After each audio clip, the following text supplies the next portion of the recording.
İvan Krılov, Palıd ağacı altındaki donuz. Bir əsr yaşı olan palıd ağacının altında donuz partlayana qədər qoza yedi. Elə ki qarnı doydu, ağacın altında uykuya qaldı. Sonra gözlərini açıb yuxudan oyandı, ayağa qalxdı. Burnu ilə ağacın köklərini eşməyə başladı. Qar, qar, axı bu palıda ziyan vurar. Ağaca qonan qarğa donuza dedi. Köklərin üstünü sən açsan əgər, qar, ağacı bundan quruyub məhv ola bilər, qar.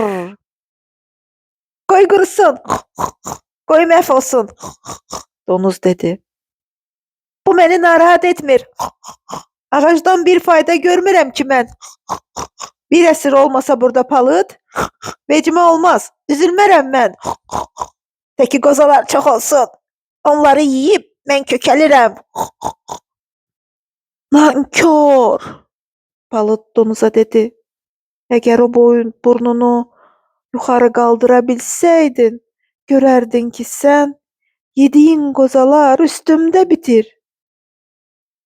Cahil kördür həmişə. Alimə, elmə küfr edib durur. Onların kəşflərindən istifadə edərək bunu heç anlamır, heç hiss belə etmir.